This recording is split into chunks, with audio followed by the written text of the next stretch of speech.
আরাম কাছে এসে কপালে উষ্ণ স্পর্শ দিয়ে আলিঙ্গনে আবদ্ধ করে বললেন, এত ভালোবাসা দেখিও না, ব্যাগ দেওয়াতে আমি হেরে যাব। আজকে আরো অনেক ইসলামিক ঘটনা বলবেন, তারপরে ঘুমাবো। চোখের পাতা পরেও চোখের পাতা পড়ে উঠতে চাইছে না। আর আপনি অনেকক্ষণ জেগে থাকবেন? পারবেন না। পারবো। আচ্ছা দেখি। লাইট অফ করে কাঁথা জড়িয়ে দিলেন গায়ে। তারপর তাকে নিজের বাহুতে আলতো করে শোয়াতে শোয়াতে এক কাফেলার কাহিনী বলতে শুরু করলেন। হজের উদ্দেশ্যে তাদের ভ্রমণ। উটগুলো মরুভূমি পেরোচ্ছে মক্কার উদ্দেশ্যে, কিন্তু কাফেলাগুলো মক্কায় পৌঁছাতে পারল না। আদোয়া ঘুমে কাত। আরাম আধো আলোয় ওর দিকে তাকিয়ে হেসে ফেললেন। এই তার ঘুমের জোর দেখিয়েছে। কপালে অবিরত স্পর্শ আঁকতে আঁকতে একসময় বুঝলেন চোখের উষ্ণ বৃষ্টি প্রিয়তমার গাল ছুঁয়েছে। আরাম দ্রুত মুছে নিলেন। একা হলেই অবাধ্য মনটা সব দুর্বলতার কথা মনে করিয়ে দেয়।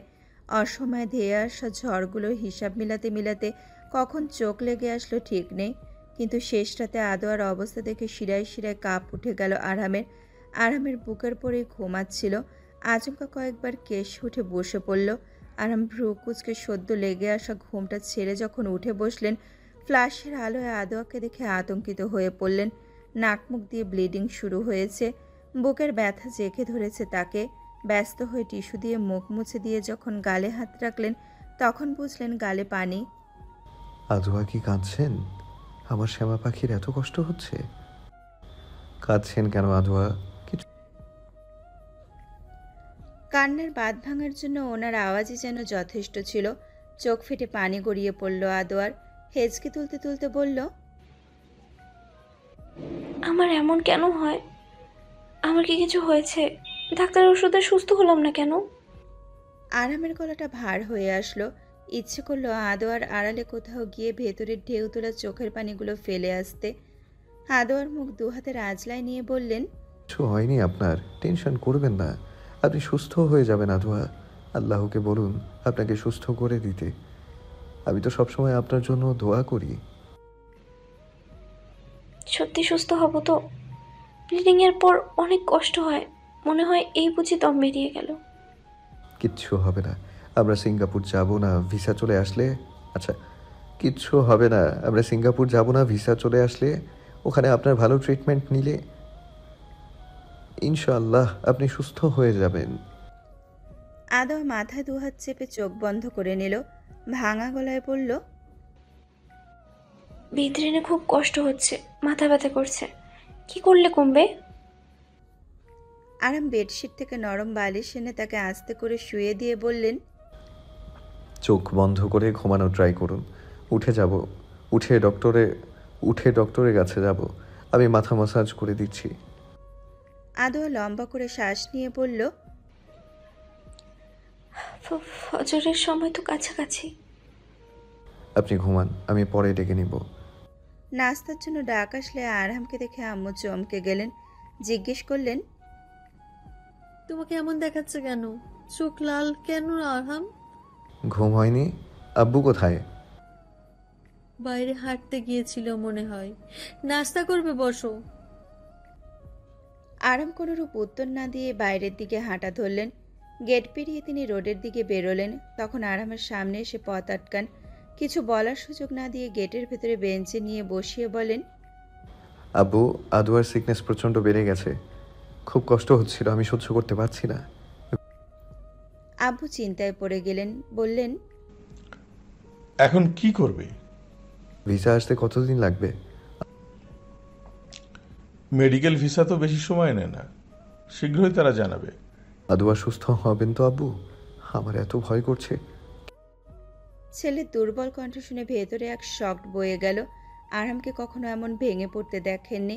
তার বাহুতে হাত রেখে আশ্বাস ভরা কণ্ঠে বললেন, ইনশাল্লাহ, তুমি এত ভেঙে পড়ো না। হাফসার সাথে মিট করতে গিয়ে সে ধরে ফেলল আবারও কিছু লুকাচ্ছেন আরাম। বাবার ফিরে আসাটাও কাকতালীয় ছিল না। খুব জোর অনুরোধ করতে আর লুকাতে পারলেন না। আদোয়ার অল্প একটু অসুস্থতার অজুহাত দিয়ে বললেন সিঙ্গাপুর যাবেন। সব শোনার পর হাফসা জিজ্ঞাসা দৃষ্টিতে তাকিয়ে রইল। আরাম অপ্রস্তুত হয়ে পড়লেন। কিছু বললেই টেনশন করতে শুরু করবেন তিনি। হাফসার সময় এগোচ্ছে, ওনারও সুস্থ থাকা প্রয়োজন। আরামের চোখে চোখ রেখে জিজ্ঞেস করলো, কি লুকোচ্ছেন? কি লুকোবো? আপনাকে এমন ছন্ন ছাড়া লাগেনি এর আগে। কিছু তো হয়েছে। কিছু না, আদোয়া একটু অসুস্থ। আর আপু বিচ্ছেদ চান এই জন্য? হুম। আপুকে এত ভালোবাসেন আপনি? আপনাকেও তিনি খুব ভালোবাসবেন। কিছুদিন সময় দিন। একা থাকলে উনি আপনার অনুপস্থিতিটা বুঝবেন, ফিরে আসবেন আবারও। আমি যদি কখনো আপনার থেকে দূরে থাকি, নিজের যত্ন নিতে কার্পণ্য করবেন না উমায়ের। করবো না, কিন্তু আপনি ভালো থাকুন। সময়টা সন্ধ্যের। কাচের গ্লাস পেরিয়ে আসা আলোতে একদৃষ্টিতে তাকিয়ে আছেন আরাম। পাশের বেরিয়ে আদোয়া। বিকালে অসুস্থতা প্রচণ্ড বাড়ায় হসপিটালে নিয়ে আসতে অ্যাডমিটে দিয়ে দিল। মাথা ব্যথায় মাথার ভেতরটা যন্ত্রণায় ফেটে যাচ্ছে আরামের। বিকেলের সিনগুলো মনে পড়তেই আবারও মন ভেঙে গেল ওনার। খাবার নিয়ে রুমে ঢুকছিলেন আরাম। আচমকা রুমের দিকে কিছু আওয়াজ শুনতেই তড়িৎ গতিতে গিয়ে দেখেন সোফার কাছে ম্যাটের ওপর সেন্সলেস হয়ে পড়ে রয়েছে আদোয়া। হন্যে হয়ে তাকে নিয়ে হসপিটালে আসছিলেন। মনে হলো এই বুকের ভেতর হার্টবিট 3 গুণ বেড়ে গেল আরহামের। শব্দ তুলে ফোনে কল আসলো। তোলার আগেই দরজার আওয়াজ হয়। আব্বুর আগে আগে ধর ফুরিয়ে ঢুকেন আদোয়ার মা বাবা। আদোয়াকে এক পলক দেখে আইবির সাহেব ছুটে এসে আরামকে জিজ্ঞেস করলেন, কখন এমন হলো? কি অসুস্থ আমার মেয়ে? কি অসুস্থ আমার মেয়ে? তুমি আগে জানাওনি কেন? আরহাম নিষ্পলক চেয়ে রইলেন ওনার দিকে। আদোয়ার অসুস্থতা জানলে ওনারা নিশ্চয়ই ঠিক থাকতে পারবেন না। তাদের আশ্বস্ত করতে বললেন, শান্ত হন, দোয়া করুন যাতে দ্রুত সুস্থ হয়ে ওঠেন। কতদিন থেকে অসুস্থ? ফোনে তো ঠিকঠাক কথাই বলছিল। মিসেস শেমুর কান্না জড়ানো গলায় আরহাম উত্তর দিলেন, বিকেলে বেড়েছে, সেন্সলেস হয়ে গিয়েছিলেন তাই। তিনি এবার কান্নাই করে ফেললেন। আক্ষেপের সুরে আওড়াতে থাকলেন, কি থেকে কি হয়ে গেল আমার মেয়েটার? আদোয়ার ঘুম ভাঙবে এই ভয়ে আরহাম তাদের নিয়ে বের হয়ে এলেন রুম থেকে।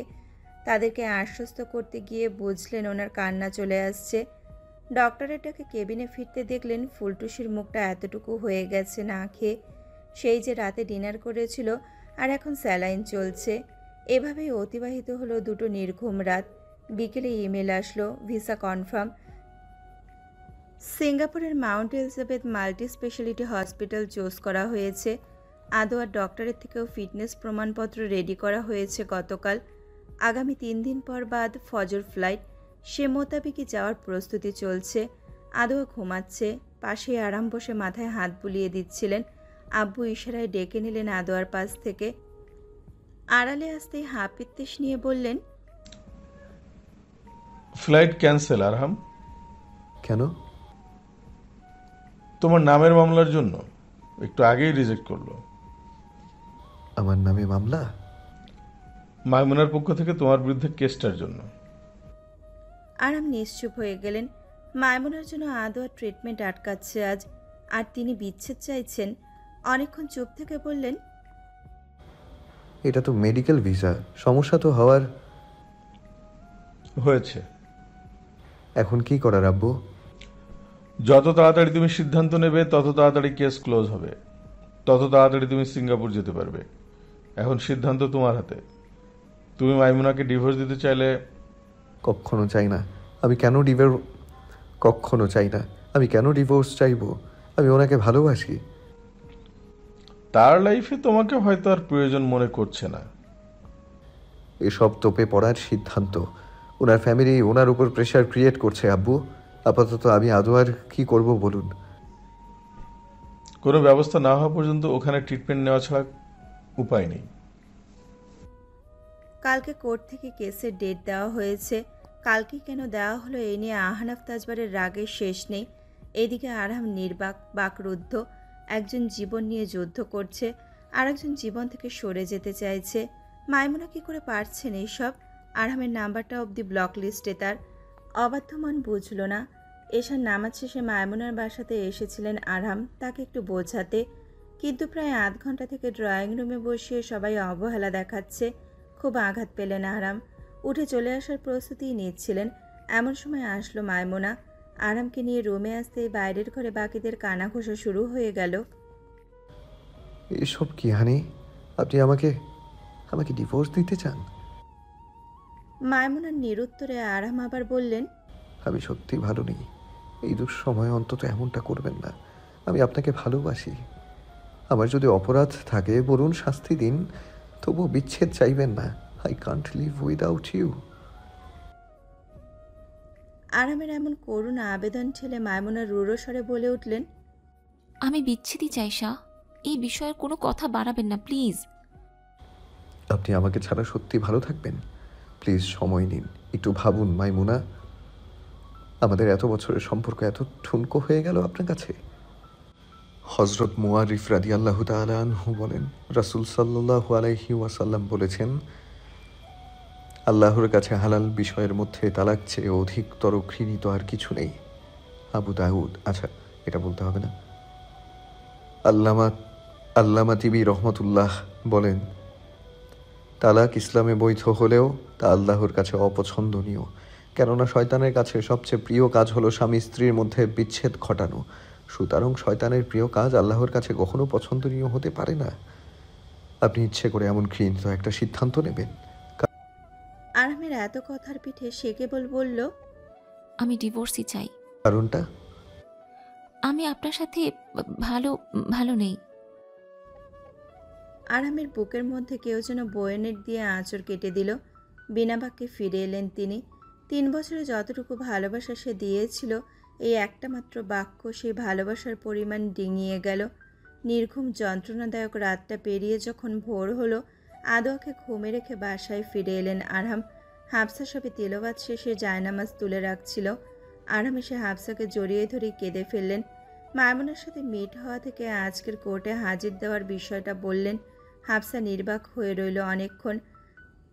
আরামকে এভাবে কাঁদতে দেখে ওর চোখও বাধা মানল না। নীরব আলিঙ্গনে সান্ত্বনা দেওয়া ছাড়া আর কোনো শব্দ বেরোলো না। প্রত্যাশিত সময়। কোর্টে একটার পর একটা অভিযোগ আসতেই থাকলো আরামের বিরুদ্ধে, অথচ তিনি শুধু বললেন, আমি আমার স্ত্রীকে পার্সোনালি কয়েকটা প্রশ্ন করতে চাই, তারপর উনি যা বলেন আমি মেনে নেব। সুযোগ দেওয়া হলো। আরাম চোখ ভরে তার দৃষ্টি পড়ে নিলেন, অতঃপর জিজ্ঞেস করলেন, আপনি আপনি সত্যি কখনো আপনার হাজব্যান্ডকে ভালোবেসেছিলেন মাইমুনা? না সব অনুভূতি মিথ্যে ছিল? আরাম দ্বিতীয় প্রশ্ন করলেন, আমার সাথে আপনি সুখী ছিলেন না? এত অসুখী রেখেছিলাম আপনাকে। আমাদের বিচ্ছেদে আপনি যদি সুখী থাকেন, আপনাকে কখনো কেউ কষ্ট দেবে না। আমার চেয়েও যত্নে রাখবে এমন কারুর হলে আপনি যেতে পারেন। আপনাকে জোর করেছি, এখন আর আটকাবো না। এটা সম্পর্ক কোনো ছেলে খেলা নয়। মাইমুনা শুধু উত্তর দিল, আমি আমার মায়ের অনুরোধ ফেলতে পারবো না। এরপরে পুরো সময়টুকু আরাম একটা কথাও বললেন না। মনটা কেমন খচখচ করছে আদোয়ার জন্য। প্রতিটা সেকেন্ডেও যেন দমবন্ধকর অনুভূতিটা ভেতরটা কাঁপিয়ে তুলছে। আরাম সব ছেড়ে ছুড়ে বেরিয়ে আসলেন এই বিচ্ছেদের মহল থেকে। অথচ তার নীরবতাকে সম্মতি মেনে ওইদিকে ডিভোর্সের কার্যক্রম শুরু হয়ে গেল। হাসপাতালে ফিরে দেখলেন অক্সিজেন মাস্কের ভেতরেই শ্বাস ফেলতে আদোয়া ছটফট করছে। ডাক্তারের নিষেধ ডিঙিয়ে তাকে ঘেরাও করে রয়েছে আপনজনেরা। আব্বু ছোটাছুটি করছেন কিছু পেপারস নিয়ে। আরাম স্ট্যাচুর মতো নির্বাক হয়ে তাকিয়ে রইলেন। ওনার সামনে স্ট্রেচারে করে তাকে বিশাল এক যন্ত্রপাতির কক্ষে নেওয়া হলো। আরামের প্রথমে চোখ আটকালো ওপরে বড় করে লেখা আইসিইউ নামক ভয়ঙ্কর শব্দটাতে, তারপর আটকে থাকা আদোয়ার দৃষ্টিতে। তারা অশান্ত চোখজোড়া পাশ দিয়ে যাওয়ার সময় আরামকে কিছু বলে গেল, বুঝিয়ে গেল, অথচ আরাম তখনও স্তব্ধ, নির্বাক। রাতের দিকে একটু ইমপ্রুভ হলো আদোয়ার, সেন্স ফিরল, একটু আধটু কথাও বলল। আরামের জোড়াজুড়িতে তাকে কেবিনে শিফট করা হলো। আদোয়া যতক্ষণ আইসিইউতে ছিল উনি প্রতিটা সেকেন্ড ছটফট করেছেন। এই মুহূর্ত ক্লাসের বাইরে দৃষ্টি আদোয়ার। দূর আকাশের তেজি তারকা এতই ঝলমল করছে যে তাদের বড় এক অংশ এইখান থেকেই গোনা যায়। একটা তারা হুট করেই মিলিয়ে গেল। দৃষ্টি করিয়ে আরামের দিকে তাকালো আদোয়া। আরাম পাশে বসলে বুঝলো তারাগুলো গুনে দিতে। সে তাড়া গুনল। আরাম ঠায় তাকিয়েই রইল। আরামের দুর্বল দৃষ্টি আদোয়ার চোখে আটকাতে বলল, এমন অগোছালো হয়ে গেছেন কেন? আমাকে নয়, আপনাকে পেশেন্ট বোঝা যাচ্ছে। আরাম আদোয়ার হাত বুকে লাগিয়ে বললেন, আমি বাড়ি যেতে চাই, আপনাকে নিয়ে বাড়ি যেতে চাই। এখানে দম বন্ধ লাগছে। যান। আপনাকে নিয়ে যাব। আমি কি আর ফিরতে পারবো? আরামের রক্ষিত জলে ভরে গেল। হোয়াট ননসেন্স আদোয়া, আপনি সুস্থ হয়ে যাবেন, এরকম বলবেন না। আব্বুকে বরাবর তাড়া দিচ্ছিলেন ভিসা রিনিউ করার জন্য। আব্বু বললেন, কেসের কাজ সম্পূর্ণ শেষ না হওয়া পর্যন্ত কিছু হবে না। আরাম জিজ্ঞেস করলেন, সম্পূর্ণ বলতে? কাগজে কলমে তোমাদের ডিভোর্স হয়ে যাওয়ার পর একটা সুযোগ আছে। তুমি যদি সাইন করে দাও তাহলে কিছু একটা করা যাবে। আর কোনো উপায় নেই? আপাতত নেই। আমি না গেলাম, আদোয়ার বাবা নিয়ে গেলে তো হবে, বা আপনি? তার বাবা হলে সুবিধা হবে। আদোয়া যেতে চাইবে ওনার সাথে। জিজ্ঞেস করে শিওর হয়ে নাও। জিজ্ঞেস করে আর কি হবে? সুস্থ হওয়াটাই তো বড় বিষয়। এইদিকে টেনশন করতে করতে আম্মুর অবস্থা খারাপ। হাফসা তাকে বারবার সামলাতে গিয়েও পারছেন না। ওনার কথা আদোয়া কি এমন হয়েছে তাকে নিয়ে এখনো বাসায় ফেরেননি। সাথে দুর্ভাগ্যবশত একান ওকান থেকে শুনে ফেলেছেন পুরো অর্ধদিন সে আইসিইউতে ছিল। এরপর থেকে কোনোভাবেই শান্ত হচ্ছেন না। রাতের দিকে হাফসা না পারতে আরহামের নাম্বারে কল দিয়ে বলল, আম্মু বেশি আহাজারি করছেন, সেন্সলেসও হয়েছেন দুবার, সাথে হাই ব্লাড প্রেশার। কি করব আমি? আম্মুকে এসব কে বলল? তিনি নিজেই আদওয়ার আম্মুর নাম্বারে কল দিয়ে জেনেছেন। আচ্ছা, দেখছি। আরাম রেখে দিতে চাইলে হাফসা বলে ওঠে, শুনুন।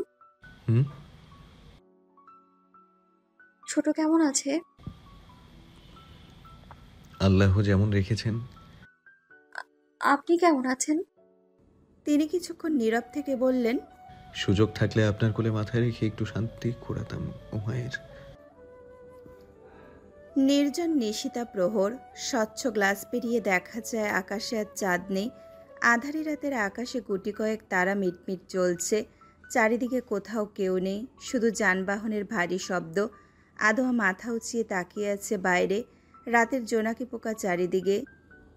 সে প্রায় রাতে মুগ্ধ হয়ে দেখে জোনাকি পোকাদের। মনে হয় দল বেঁধে হারিকেন নিয়ে নাচছে তারা। তবে এই মুহূর্তে রাতের এই সৌন্দর্য তার মনে ঢুকতে পারছে না। সে ঠোঁট কামড়ে কাঁদছে, চোখ দুটো জ্বলছে খুব। শ্বাসগুলো যথাসম্ভব ধীরে ধীরে নিচ্ছে। কি জানি ওর শ্বাসকষ্টের ভারী শব্দে আরামের ঘুম ভেঙে যায়।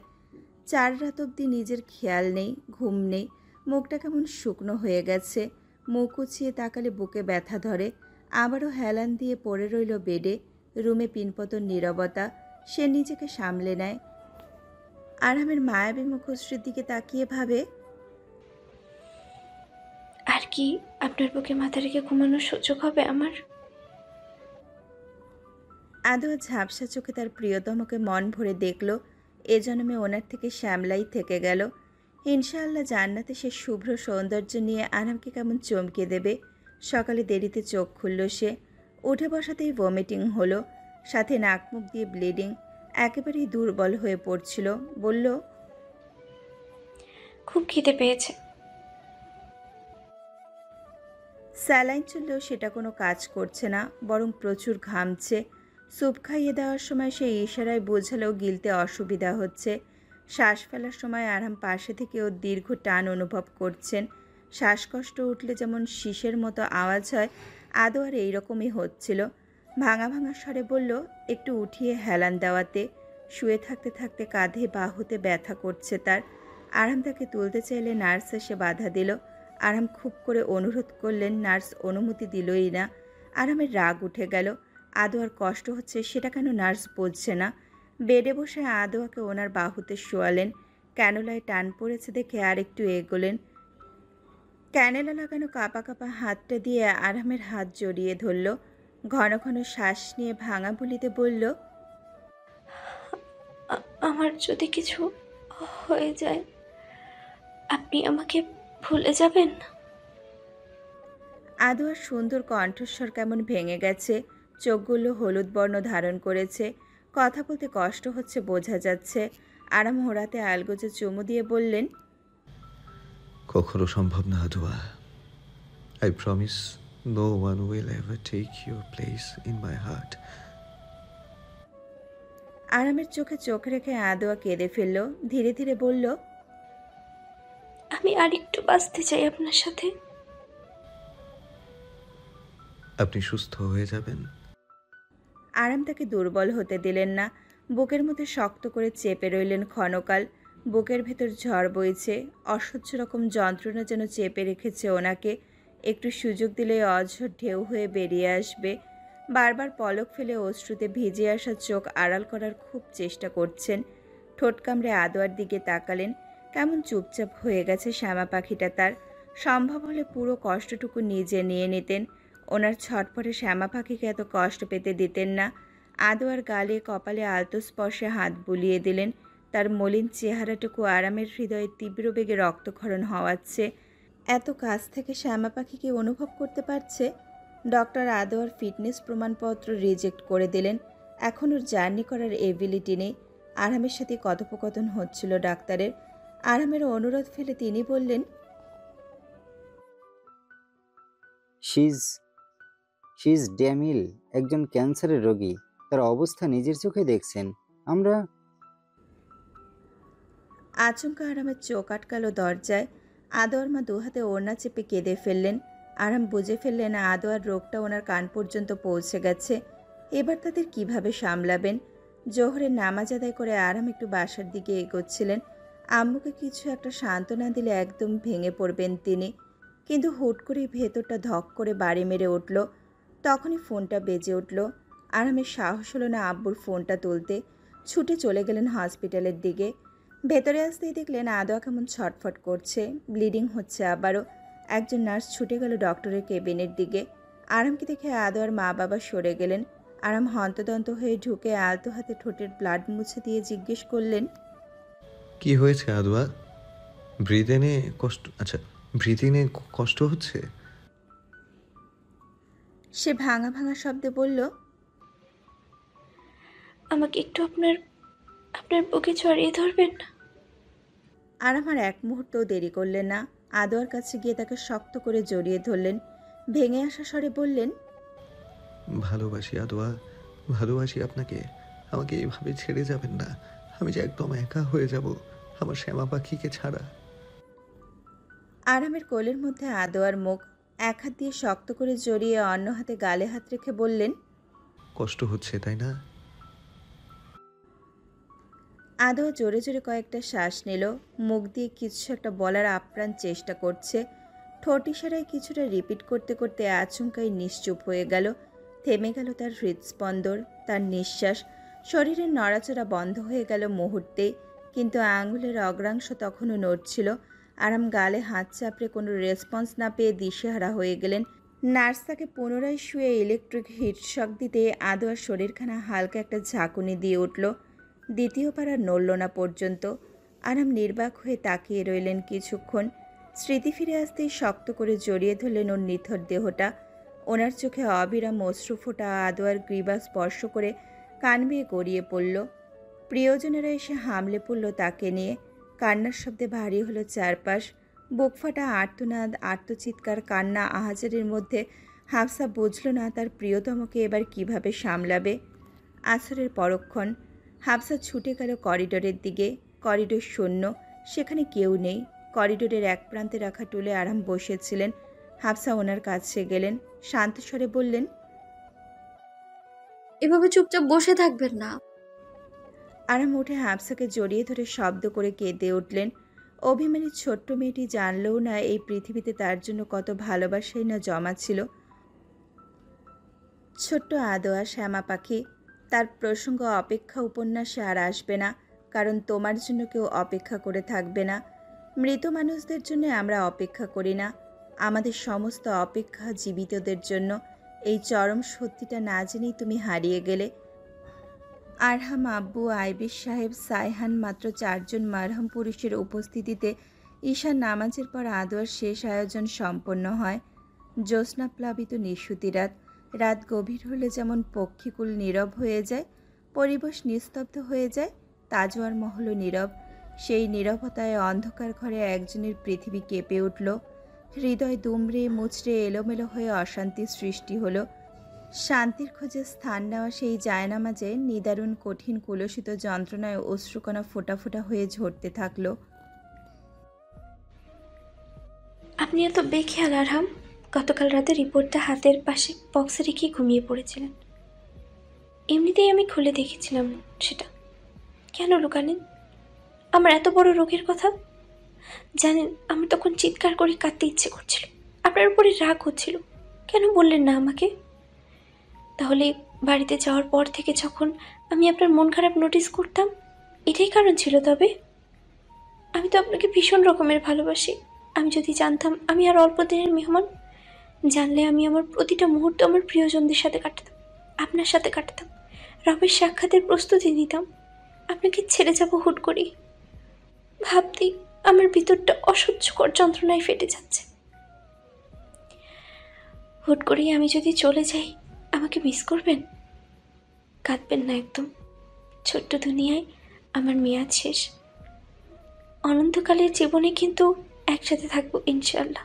তখন বড় আপু আর ছোট আপুর চাইতে আমাকে বেশি সময় দিতে হবে, কারণ তারা আপনাকে দীর্ঘ সময় পেয়েছে, কিন্তু আমি পাইনি। ছোট বাবুইটার সাথে আমার সাক্ষাৎ হলো না, তার ছোট ছোট টুকটুকে হাত পা ছুঁয়ে দেখা হলো না, খুলে নেওয়া হলো না। আমার কিছু হলে ভেঙে পড়বেন না। আপুদের সাথে সময় কাটাবেন, তারা দুরন্তর ভালোবাসে আপনাকে। আপনার সাথে থেকেছি, তাই জীবনের শেষ সময়টুকু আল্লাহ স্মরণে থাকতে পেরেছি। এর চেয়ে বড় সৌভাগ্য আর কি হতে পারে? আমার জীবনের সেরা সময়টুকু আপনি দিয়েছেন। আর আপনার পরিবার, আম্মু আব্বুকে বেশি সময় দিবেন, আমার পরিবারকে সামলাবেন। আমার কলিজার টুকরা ভাইটা যেন না কাঁদে। মাঝে মাঝে দেখে আসবেন, ওকে আপনার মতো বড় একজন আলেম বানাবেন প্লিজ। শুনুন, আমার না কষ্ট হচ্ছে খুব। আপনাকে দেখতে ইচ্ছে করে সব সময়। কি একটা অবস্থা বলুন তো। আপনাকে ভালোবাসি খুব। আর লিখতে পারছি না, চিঠিটা শুধু আপনার জন্য। চোখ থেকে এক ফোঁটা পানি পড়লে তো শাস্তি দেব, কিন্তু সবসময় যেন মায়াকাড়া হাসিটা ঠোঁটেই থাকে, এটা আমার অনুরোধ। আপনার প্রতিটা মোনাজাতে থাকবো তো আমি? মন বলছে থাকবো। বিদায় নেই তাহলে। তবে আপনার সাথে আরেকটু বাঁচার ইচ্ছে ছিল। সবাইকে ভালোবাসি। আলবিদা, আপনার শ্যামা পাখি। 8 মাস পর আরামের ছলছল চোখে মুচকি হাসি। আদোয়া সে স্মৃতিটুকু শতাধিকবার পরেও প্রতিবার পড়তে গিয়ে আরামের কলিজাটা কেঁপে ওঠে। গায়ে লাল শাল জড়িয়ে নিচে নেমে আসলেন আরাম। উঠানে এসে এক ফালি রোদ্দুর খুঁজে চেয়ারে বসে টাওয়ালটা সরিয়ে দিলেন লাল টুকটুকে মুখ থেকে। ছোট্ট ওমার আরামের প্রশস্ত বুকের এক কোণায় পড়ে থাকে। এই ছোট্ট একটা প্রাণ যেন সকলের চোখের মণি। একটু সময় ঘুমোলেই দাদুমণি অস্থির হয়ে যান কবে ঘুম থেকে উঠবে, কবে আবার কোলে নিয়ে আদুরে আলাপ করবেন। আর বাবুর মা নামাজ অনিয়ম করে, খাওয়া বাবুর কেয়ারিং বাদে ওনার বেশিরভাগ সময়ই যায় ঘুমে। আরাম তার অগাধ যত্ন নেন। মা হওয়ার এত বড় একটা জার্নি সেরে উঠতে সময় তো লাগবে, কিন্তু তার ক্ষণে ক্ষণে মুড সুইং হওয়ার অভ্যাস এখনো রয়ে গেছে।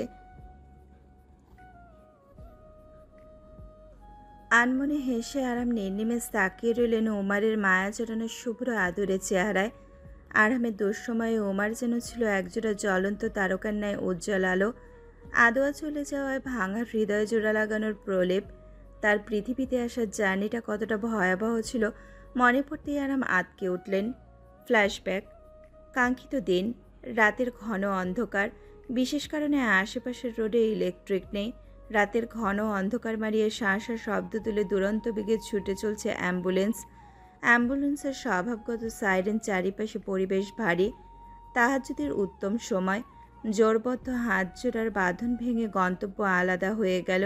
তার শেষ দৃষ্টি ছিল ভয়ের, আতঙ্কের, যেটা আরামকে আরও দুর্বল করে দিল। অশ্রুর ভিড় ঠেলে দুর্বল হৃদয় নিয়ে আরাম লুটিয়ে পড়লেন সেজদাতে। ফজরের পরের ক্ষণ। অপারেশন থিয়েটারের সাদা বাতিগুলো আচমকা নিভে গেল। আরাম ছুটে এলেন নীল অ্যাপ্রন পরা ডক্টরের দিকে। অথচ তার বিমর্ষ মুখ দেখে আরামের অশ্রুমাখা চোখ আরো ভরিয়ে দিল। তিনি বললেন, আপনি ফুটফুটে একটা বেবির বয়সে এর বাবা হয়েছেন। 1 উইক আগে অপারেশন করায় সে প্রিমেচিওর। আর আপনার পেশেন্টের ব্লাড কম। দ্রুত ব্লাড অ্যারেঞ্জ করুন। আমরা চেষ্টা করব নিউব্রন বেবি এনআইসিইউতে নেওয়া হবে। আরামের আলগোছে মস্তিষ্ক একেবারেই হ্যাং হয়ে গেল। আব্বু ছুটে গেলেন ব্লাড ব্যাংকের দিকে। আরামের পাশ দিয়ে তোয়ালে জড়ানো ছোট্ট দেহটা বিশেষ গ্লাসে ভরে আইসিইউর কক্ষে নেওয়া হলো। আরাম শুধু তাকিয়ে রইলেন তার সদ্য পৃথিবীতে আসা ফুলটার দিকে, ওনার রক্ত, ওনার অংশের দিকে। সারাদিন সারা রাত ছটফট করলেন উমায়েরকে দেখার জন্য, ছেলেটাকে দেখার জন্য, তার আদুরে চেহারা একটু স্পর্শ করার জন্য। অথচ মা একখানে, ছেলে এনআইসিইউতে। স্বচ্ছ গ্লাসের ওপাশে হাফসাকে দেখা যায়। অক্সিজেন মাস্ক, 2 হাতে 2টো ক্যানেলা, ব্লাড ঢুকছে শরীরে, মুখটা কেমন ফ্যাকাশে হয়ে আছে। আরামের অস্থিরতা কমে না। মন চাইল ছুটে গিয়ে তার কপালে আলতো স্পর্শে হাত বুলিয়ে দিতে, ভরসা দিতে, আশ্বাস দিতে। কিন্তু ওনাকে অপেক্ষা করতে হলো গোটা 1.5 দিন।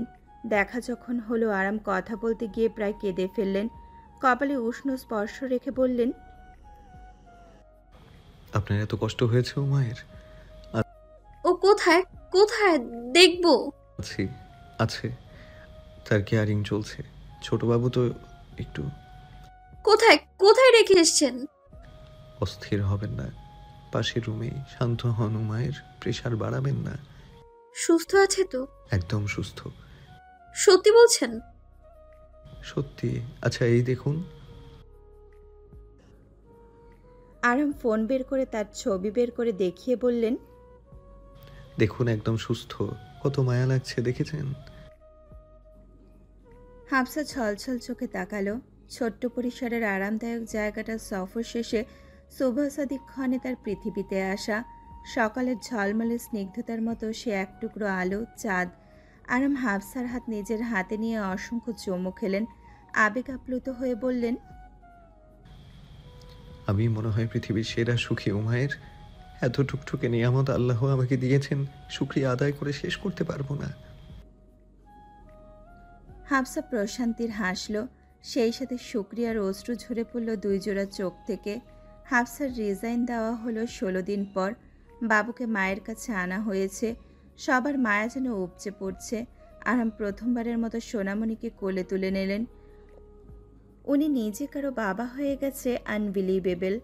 আরাম টের পান ভেতরে অন্যরকম একটা অনুভূতির ছোটাছুটি হচ্ছে। ছেলেকে বুকের ভেতর ঢুকিয়ে ফেলতে ইচ্ছে করছে। সারা জীবন বুকের ভেতর আগলে রাখার আকুলতায় ভেতরটা ছটফট করছে। আরাম নতুন অতিথির কানে মুখ লাগিয়ে সুমধুর সুরে আজান দিলেন। আনন্দের অশ্রুতে মাখামাখি হলো অতিথির আদরে গাল কপাল। তার আগমনে সবাই উচ্ছ্বাসিত, আনন্দিত, পুলকিত। নতুন করে আরেকটি সুখ যুক্ত হলো তাদের পরিবারে। বর্তমান নার্স এসেছেন। স্যালাইন রেডি করা হচ্ছে পুশ করার জন্য। হাফসা গাল ফুলিয়ে আরামের দিকে তাকিয়ে আছে। আরাম ভ্রু উঁচিয়ে জিজ্ঞেস করলেন, গাল ফুলিয়ে কেন? শুধু শুধু স্যালাইন দেওয়ার কি প্রয়োজন? আমি তো বুঝি না। ঠিকমতো খাওয়া দাওয়াটা হলে এসবের একটু প্রয়োজন ছিল না। রাগে মুখ ফিরিয়ে নিল হাফসা। নার্সের হাতে স্যালাইনের রো দেখে বলল, এগুলো তো আমার শরীরেই যাবে, তাই না? গ্লাসে ঢেলে দিন, আমি খেয়ে নিই। নার্স আরাম দুইজনেই হেসে ফেললেন। আরও রাগ বাড়ল হাফসার। নার্স ইঞ্জেকশন হাতে নিয়ে চেক করতে লাগলে আরাম পাশে এসে বসলেন। সুচ দেখে ভয়ে চোখ মুখ জড়িয়ে নিল হাফসা। আরামের হাতে খামচি মেরে ধরে রইল। কাঁদো কাঁদো স্বরে বলল, ইঞ্জেকশন নেওয়া কত কষ্ট, আর এই কষ্টটুকু আপনি ইচ্ছে করে দিচ্ছেন আমায়। ইনজেকশন পুশ যদি এক্সচেঞ্জ করা যেত তাহলে আপনার শরীরে একটা সূঁচো ফুটতে দিতাম না। জানি আমি, একটুও মায়া নেই। নেই, সত্যিই নেই? সত্যি নেই। ওকে, আমরা চলে যাব। আরাম মুচকি হাসতে হাসতে বেরিয়ে গেলেন। একটু পর ফিরে এলেন বেশ তাড়া নিয়ে। জুব্বা পরে ঘড়ি খুঁজছিলেন। হাফসা বলল, বাড়ি যাব। নিয়ে যাব তো। কখন? যাব তো মায়ের, আমি একটু অবসর হয়ে নিই। কতদিন থেকে সেম কথা বলছেন। না, বাড়ি যাব। মনটা ছটফট করছে বাড়ি যাওয়ার জন্যে। আরাম ওমারের কাছে গিয়ে তাকে আলতো করে চুমু এঁকে দিলেন সারা চোখে মুখে। অতঃপর হাফসার কপালে ব্যস্ত ভঙ্গিতে চুমু এঁকে বললেন, ঠান্ডাটা একটু কমুক, তারপর যাবেন। সালাইন শেষ না হওয়া পর্যন্ত উঠবেন না। আমি আধ ঘন্টা পরেই আসছি। বাড়ি যাব না? কখন নিয়ে যাবেন? যাবেন তো? বুঝেছি, আপনি নিয়ে যাবেন, আমি একা একাই চলে যাব। আপনি আপনার যা মনে চায় তা করুন। মুড সুইংয়ের রোগটা এখনো যায়নি। আরাম বেরিয়ে যাওয়ার কিছুক্ষণ পরে আস্তে আস্তে লাইনের রোটা অফ করে ক্যানোলা খুলে নিল। রাগে মুখ ফুলিয়ে ব্যাগ গুছাতে লাগলো। লোকটা নিয়ে যাবে না এটা নিশ্চিত। শীতকাল গিয়ে বসন্তকাল ঢুকে পড়েছে, এখনো তারিখ করছেন। আজকে আমি একাই চলে যাব। কলিং বেলে চাপ দিয়ে ছোট ছোট হাতে আরামের হাত ধরে আছে সায়হান, যেই বাচ্চাটা নীরবতা ভালোবাসে, প্রিয়জন ছাড়া আর কারোর সাথে মেশে না। সেই বাচ্চাটাও জানে এই হাত বিশ্বস্তের, ভরসার। পরিবারের বাইরে তার আর এক ভালোবাসা, দিন শেষের আর এক অপেক্ষা। গোল গোল চোখে চেয়ে জিজ্ঞেস করল, তুমি আবার নিতে আসবে তো আমাকে? অবশ্যই আসবো। দরজা খুলে গেল। মিসেস শেমু সায়হানকে কোলে আগলে নিয়ে আরহামকে ভেতরে আসতে বললেন। আরহাম সালাম বিনিময় শেষে বাবার সাথে হালকা আলাপ সারলেন। আজ আদোয়ার মৃত্যুর পুরো 8 মাস। আরহামের মন খারাপ লক্ষণীয় অন্য দিনের তুলনায়। সে লক্ষ্য করে বাবা নিভে যাওয়া কণ্ঠে দুর্বল স্বরে বললেন, কষ্ট পেও না বাবা। আমার মেয়ের অকাল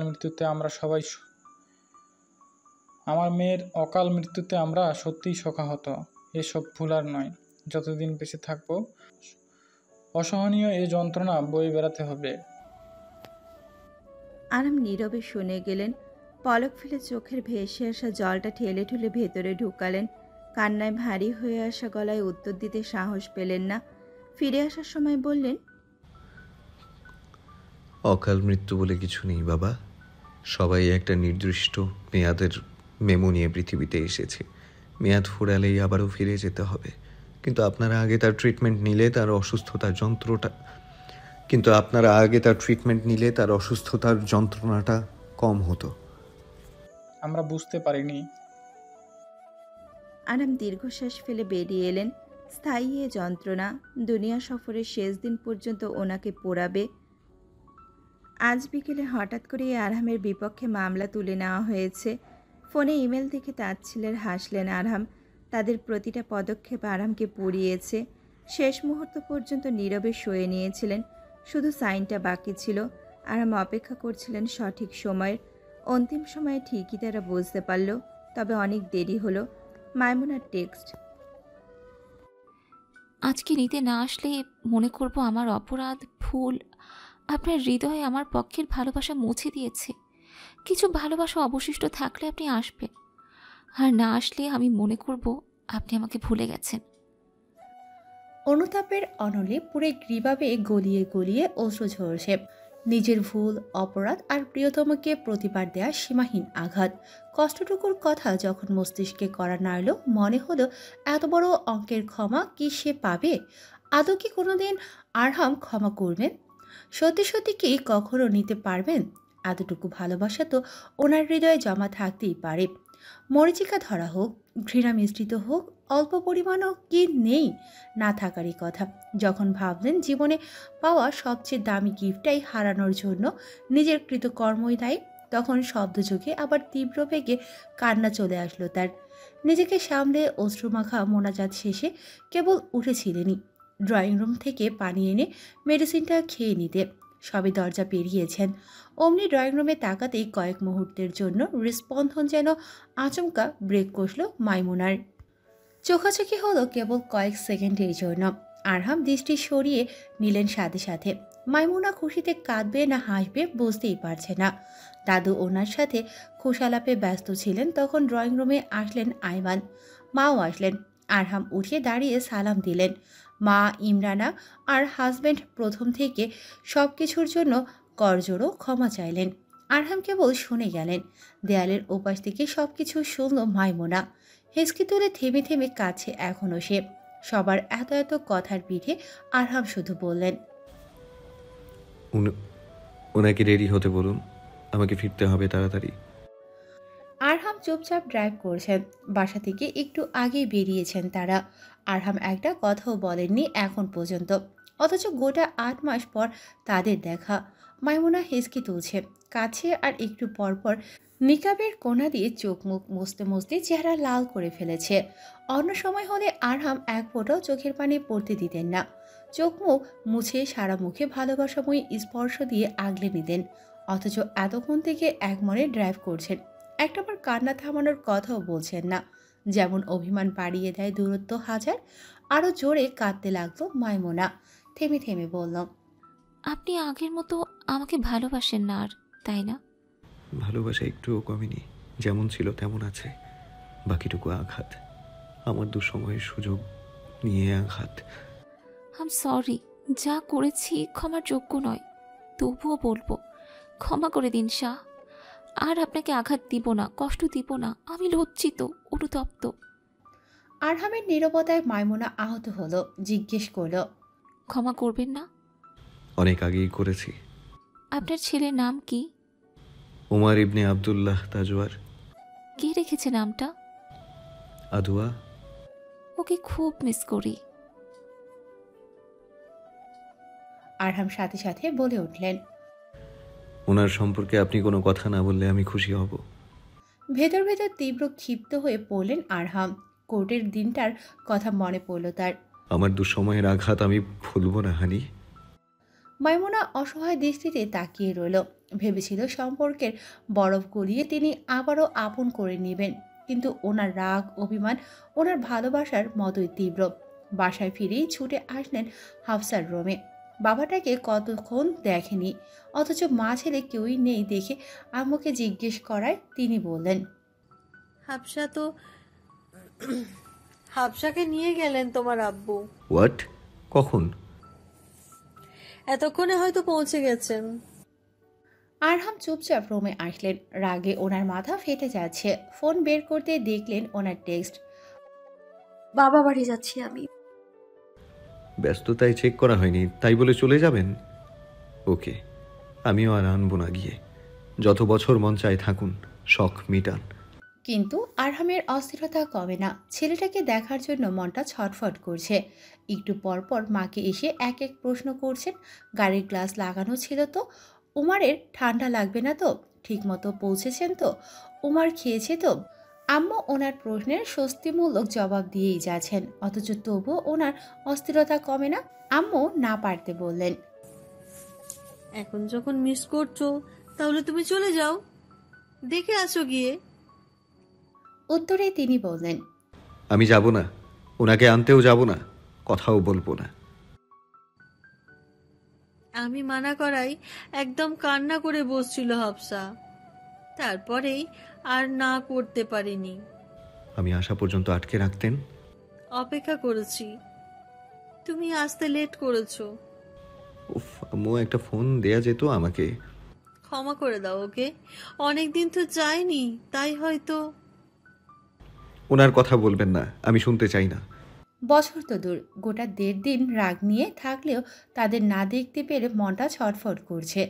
ছেলের জন্য বুকটা হাহাকার করছে। তাই রাগকে বস্তা বন্দি করে বিকেলের দিকে ওমারের নানুবাড়ির উদ্দেশ্যে যাত্রা শুরু করলেন। ছেলের মায়ের প্রতি ভালোবাসা রাগের চেয়ে চাপা পড়লেও ছেলের জন্য ভেতরের অস্থিরতা কমছেই না। একমাত্র তার সাক্ষাৎই আরহামের অশান্ত হৃদয়ের ঝড় শান্ত করতে পারে। ড্রয়িং রুমে মামুনির কোলে ছিল ওমার, চিৎকার করে করে কাঁদছিল। আরহাম বাবার সাথে আলাপ শেষে ড্রয়িং রুমে পা রাখতেই তার কান্নার শব্দে বুকটা ছ্যাদ করে উঠল। এগিয়ে এসে চট করে কোলে তুলে নিলেন। 1 মিনিটের মাথায় ওমারের কান্না বন্ধ, বরং ছোট ছোট চোখ জোড়া দিয়ে পিটপিট করে আরহামের দিকে তাকিয়ে আছে। হাফসা বেশ তাড়া নিয়েই আসছিল ওমারের উদ্দেশ্যে, কিন্তু ড্রয়িং রুমে আরহামকে দেখে একেবারে চোখ বড় বড় করে তাকালো। সত্যি এসছেন? বিশ্বাস হচ্ছে না। এত এত কল টেক্সট অ্যাভয়েড করে কিভাবে আসলেন আপনি? হাফসা পাশে এসে সালাম দিল, অথচ আরহাম উত্তর দিলেন না। দিলেন হয়তোবা মনে মনে। চোখ ফেরাচ্ছেই না হাফসার দিকে। হাফসা ভয়ে ঢোক গিলল। খবর আছে রেগে বুম হয়ে আছেন, তাই গলা খাদে নামিয়ে নরম গলায় বলল, আম সরি, আমি আপনাকে জানিয়ে। Don't say word in front of me. Hafsa আহত হলো। আরহামের শান্ত সুরে অশান্ত কথাবার্তায় মিনমিনিয়ে বলল, আপনি এত কঠিন হয়ে গেলেন। আমি কঠিন, রুড বিহেভ করি? করতে তো বাধ্য করেন আপনি। আপনার ভুল হয়ে গেছে। আরহাম হাফসার দিকে ঘুরে রাগে ফুঁসতে ফুঁসতে বললেন, সাহস তো কম না? এমন কেন করলেন? গত একদিন আমার যন্ত্রণা আর ছটফাটানি দেখেছিলেন। আপনার মনে কি মায়া বলতে কিছু নেই? এখন যদি কিছু হয়ে যেত? সব সময় খামখেয়ালি করেন। ইউ নো হোয়াট, আপনার জন্য যতটুকু চিন্তা আমি করি সেটা নিজের জন্য বা মাইমুনার জন্য বা আমার ফ্যামিলির জন্যও করি না। খুব দুঃখ দিয়েছেন আপনি আমাকে। অতিরিক্ত রাগে কথাগুলো বলে ওমারকে দিয়ে রাগে চলে গেলেন আরহাম। হাফসা সেখানেই বসে পড়ল। চাপের মাথায় যে এত বড় ভুল করে ফেলেছে সেটা এখন বুঝতে পারছে। ড্রয়িং রুমে দুজন মুখোমুখি চুপচাপ বসে আছে। আরহামকে জোর করে আটকে রেখেছেন কাকামণি, কারণ প্রবল ঝড়ের পূর্বাভাস। পরিবেশ অশান্ত। এই অবস্থায় ড্রাইভ করা মোটেও ঠিক না। শুধুমাত্র বাবার কথা রাখতে থাকতে রাজি হয়েছেন আরহাম, না হলে এখানে থাকার কোনো ইচ্ছেই নেই ওনার। হাফসা চারপাশ চেয়ে পাশে বসলো এসে। ঢোক গিলে বলল, রুমে আসুন। আরহাম উত্তরই দিলেন না। এই লোকটা কখন সাইলেন্ট থেকে ভায়োলেন্ট হয়ে যায় হাফসা বুঝতেই পারে না। হাফসা আরও কিছু বলতে গেলে আরহাম মুখ ফিরিয়ে নিলেন। হাফসা ব্যথিত হলো। কোনোভাবে কান্না আটকে নিজের রুমে চলে গেল। সন্ধ্যার পর থেকে এখন পর্যন্ত ওনার আর কাকামণির বাসায় ফেরার কোনো নাম নেই। রাগ করে সেই যে বেরিয়ে গিয়েছেন, আর কোনো কথাই হয়নি। ডিনারের সময় হয়েছে। হাফসা টেক্সট দিল, উত্তর দিলেন না। না পারতে কল দিল। 2 বার রিং তোলার পর 3 বারের তিনি কল তুলতেই জিজ্ঞেস করলেন, কি হয়েছে? হাফসা আহত হলো ওনার রূঢ় স্বরে। জিজ্ঞেস করল, আপনি কোথায়? কখন আসবেন? কাকামণি কোথায়? আমার সাথে। ওনাকে এগিয়ে দিয়ে আমি চলে যাব। না না, প্লিজ যাবেন না। ওপাশে নীরবতা শুনে হাফসা উদ্বিগ্ন কণ্ঠে বলল, উমারকে না দেখে চলে যাবেন? এই কথার প্যাচে আরহাম আটকে গেলেন। আসছে বলে ফোন রেখে দিলেন। বাসায় ফিরতেই খাবার রেডি। ততক্ষণে হাফসা এসে এটা সেটা এগিয়ে দিচ্ছিল। আরহাম চুপচাপ খেয়েই যাচ্ছেন, তাকাচ্ছেও না। হাফসার ধৈর্যের বাঁধ একটু একটু করে ভাঙছে। এত দীর্ঘস্থায়ী রাগ ওনার নিজের প্রতি, নিজের আকাশসম রাগ হলো।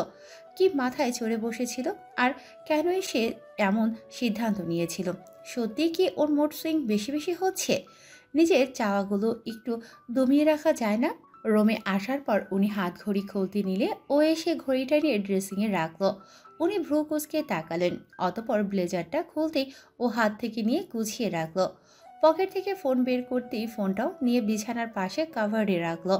এবার উনি জিজ্ঞেস করলেন, এসব কি করছেন? সেবা। কিসের সেবা? কেন?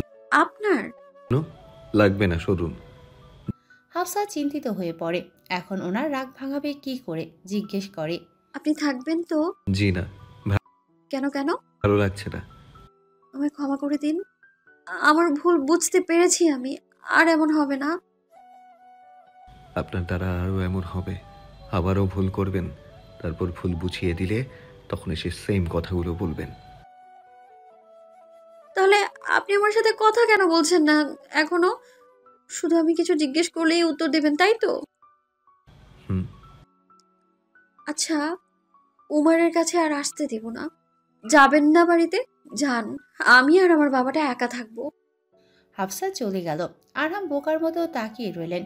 পাজি মেয়েটা কিভাবে ফাঁসিয়ে গেল তাকে? ছেলে কি? ছেলের মাকে ছাড়াও এক মুহূর্ত থাকা সম্ভব নয় আরহামের, আর সে আলাদা থাকার কথা বলছে। রুমের দিকে এগোতে চাইলে বাবা সামনে বললেন। ওনার সাথে কুশলাদি আলাপে বসতে হলো। কথা প্রসঙ্গে তিনি ভিন্ন কথায় চলে গেলেন। বললেন, আমার একমাত্র উত্তরাধিকার হাফসা, আর ওর গার্জিয়ান তুমি। হুট করে কবে কখন কার মৃত্যুর সিরিয়াল আসবে তা তো বলা যায় না, তাই আমি দায়িত্বগুলো বুঝিয়ে দিতে চাই। বুঝিনি বাবা। হাফসার বাবা ওর নামে উইল করে গেছেন। আর বাকি সবকিছু এখনো আমার নামে। আমি চাই তুমি তোমার সবকিছু বুঝে নাও। আমি কি বলবো, আপনার কাছেই তো সব আমানত আছে। আজ আছি, কাল যে থাকবো তার কি গ্যারান্টি আছে বলো? যার জিনিস তার কাছে বুঝিয়ে না দিলে শান্তি পাচ্ছি না। তুমি সবকিছু বুঝে নাও। আমার কিচ্ছু চাই না, আল্লাহ আমাকে কম দেননি। আর এসব নিয়ে উমায়ের যা বলেন। ও কি বুঝবে এসবের? তুমি কিছু বলো। যদি উনি মতামত আমার ওপর ছেড়ে দেন তাহলে বলবো এতিমখানার পার্শ্ববর্তী প্রপার্টি এতিমখানায় দিয়ে দিন উমায়ের পক্ষ থেকে। তবু উনি যা বলেন ওনার মতামত নিয়ে। আচ্ছা, সন্তুষ্ট হলাম। আমার মেয়েটাকে ভালো রেখো আরহাম, কখনো কষ্ট দিও না ওকে। ও কিন্তু এতিম। আপনি তো আছেন বাবা। জানো, পরিবার হারিয়ে আমার একমাত্র বংশধর হাফসা। যেদিন তোমার হাতে ওকে তুলে দিয়েছি মনে হয়েছে সব থেকে কঠিন এক দায়িত্ব থেকে মুক্ত পেয়েছি আমি। নিশ্চিত হয়েছি কারণ জানি তুমি তাকে ভালো রাখার এবিলিটি রাখো। দোয়া করবেন আমাদের জন্য, উমারের জন্য। ইনশাআল্লাহ। আরহাম ফিরে এলেন রুমে। হাফসা চুপচাপ শুয়ে আছে উমারের বাইরে। আরহাম কাছে যেতে দেখল তার চোখ ভিজা। আরহাম আহত হলেন, তিনিও পাশে শুয়ে পড়লেন চুপচাপ। বেশ কিছুক্ষণ থেকে আরহাম উঠে পড়লেন। ব্যালকনিতে গিয়ে মাইমুনাকে বার্তা পাঠালেন। পিছু ঘুরতে দেখলেন হাফসা দাঁড়িয়ে আছে। টোকা দিলেই টাপুর টুপুর করে বর্ষণ ছুঁয়ে যাবে গালে। আরহাম এগিয়ে এসেই তাকে জড়িয়ে ধরলেন। হাফসার অথই অশ্রুর বাঁধ ভাঙল। আরহাম কপালে উষ্ণ স্পর্শ এঁকে বললেন, কাঁদবেন না, আমি রেগে নেই। হাফসা হেসকি তুলতে তুলতে বলল, আই এম সরি। আর আপনার পারমিশন না নিয়ে কোথাও যাব না, কোনোদিন না। ওকে ওকে, কান্না বন্ধ করুন। আপনি এভাবে রাগ করে থাকবেন না, আমার অশান্তি শুরু হয়ে যায়। আচ্ছা, আই এম ট্রাই সোনা পাখি। অ্যাশ কালার জুব্বা চেঞ্জ করে আরহাম সাদা পাঞ্জাবি পায়জামা পরেছেন। সাদা রঙে ওনার সৌন্দর্য আরও বেড়ে গেছে, স্নিগ্ধ লাগছে। ওনার পানি খাওয়া শেষ হতেই হাফসা চোখ সরিয়ে নেয়। উনি শালটুকু ভালো মতো গায়ে জড়াতে জড়াতে ওমারের পাশে গেলেন। ঝুঁকে ওর কোমল হাতটুকুতে আলতো চুমু খেয়ে বললেন, কমলা রঙের শাড়ি পরবেন প্লিজ। শাড়ি? এই ঠান্ডার মধ্যে? এই বড় সোয়েটারটা নিয়ে আমি ঘুমাই পর্যন্ত সেখানে আরামদায়ক কাপড় রেখে শাড়ি পরবো? প্লিজ, দেখতে ইচ্ছে করছে। হাফসার অবাধ্যতা আরহামের আবদার মাখানো কণ্ঠে এসেই থেমে যায়। গাল ফুলিয়ে কাভার্ডে পছন্দসই শাড়ি খুঁজতে থাকে। আরহাম হেসে ফেললেন। হাফসা যখন হঠাৎ হঠাৎ গাল ফুলায়, মাঝে মাঝে আদোয়ার মতো দেখায়। কিছু কষ্ট লুকাতে হাসি মনে হয় সবচেয়ে সুন্দর উপায়। হাফসাকে চোখ ভরে পরখ করে চমৎকার কণ্ঠে বললেন, আমার কমলা সুন্দরী বউ। হাফসা ফিক করে হেসে ওঠে। আরহাম ফু দিয়ে ওর কপালের গোছালো চুলগুলো এলোমেলো করে দিলেন। তারপর হাত ধরে ব্যালকনিতে নিয়ে গেলেন। মুখ বাড়িয়ে কিছু একটা খুঁজলেন আকাশে। কাঙ্ক্ষিত বস্তু পেয়ে গর্ব সুরে বললেন, লোক, আজকে চাঁদ হেরে গেছে আপনার রূপে, তাই না? কই চাঁদ আর কই আমি? ইস হুমায়ের, আপনি যদি আমার চোখ দিয়ে আপনার সৌন্দর্য দেখতে পারতেন তাহলে। তাহলে অন্যদিন বলবো। না, এখন বলুন। কিছু জিনিস সিক্রেট থাকুক হুমা পাখি। না না, বলুন। আরহাম হেসে ওর চোখে চোখ রেখে বললেন, এক আকাশ শূন্যতার মাঝে আপনি এক পূর্ণতার ছায়া। হাজারো মানুষের ভিড়ে আপনি আমার অদ্ভুত এক মায়া। কিছুক্ষণ পর হাফসা লাইট অফ করে বিছানায় যেতেই উনি ওকে দুহাতে বাহু ধরে ঘুরিয়ে পেছন থেকে জড়িয়ে ধরলেন। অতঃপর হেসে বললেন, শুরু হয়ে গেছে কাঁপাকাঁপি। হাফসাকে জড়তায় গুটিয়ে যাওয়া দেখে উনি আরো গভীর আলিঙ্গনে জড়িয়ে ধরে বললেন, ভয় পেতে হবে না। আজকে নবী সাল্লাল্লাহু আলাইহি ওয়াসাল্লাম আর আয়েশা রাদিয়াল্লাহু তাআলা আনহুর রোমান্টিক ঘটনা শোনাবো, শুনবেন? শুনবো। আচ্ছা, বাট ঘটনা বলতে বলতে আমি যদি রোমান্টিক মুডে চলে যাই, আপনাকে সামলাতে হবে। শুরু করা যাক। হাফসা ফ্রিজড হয়ে পড়ে আছে আরহামের বুকে। আরহাম সুন্দর একটা কাহিনী দিয়ে শুরু করলেন। তাদের জীবনের বৃষ্টিময় সুন্দর আরেকটা প্রেমময় রজনী দোলা দিয়ে গেল। চারিদিকে ফজরের আজান পড়েছে।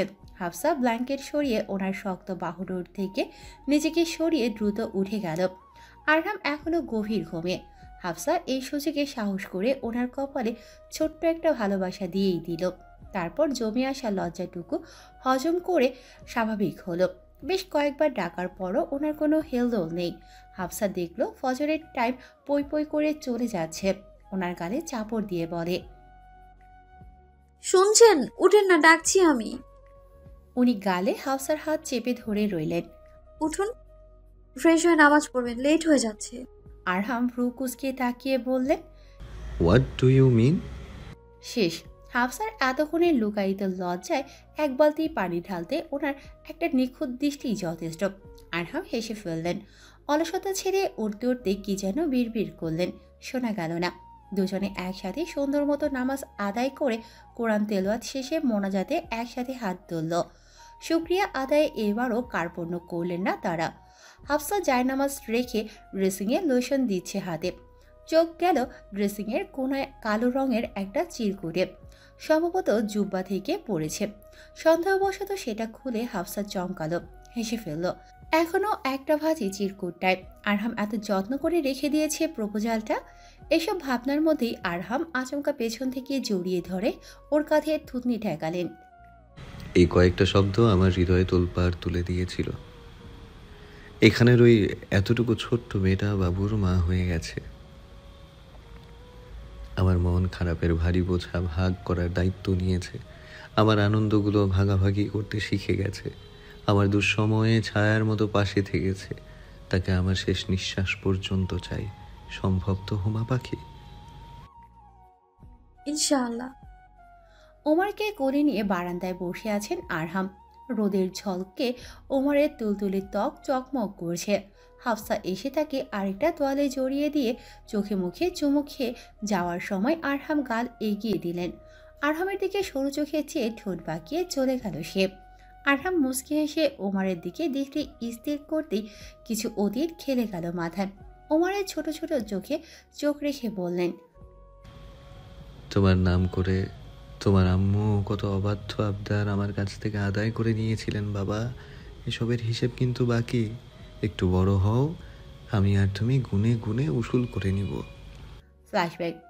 ওমর যখন 9 মাসের, আরহাম পেটে হাত দিয়ে বললেন, ওনাকে জ্বালিও না বাবা, আমাকে জ্বালাও। হাফসা ভ্যাবলার মতো তাকিয়ে বলে, আপনাকে কিভাবে জ্বালাবে এখন? আগে দুনিয়ায় তো আসুক। উপস, সরি। কিছু খেতে ইচ্ছে করছে।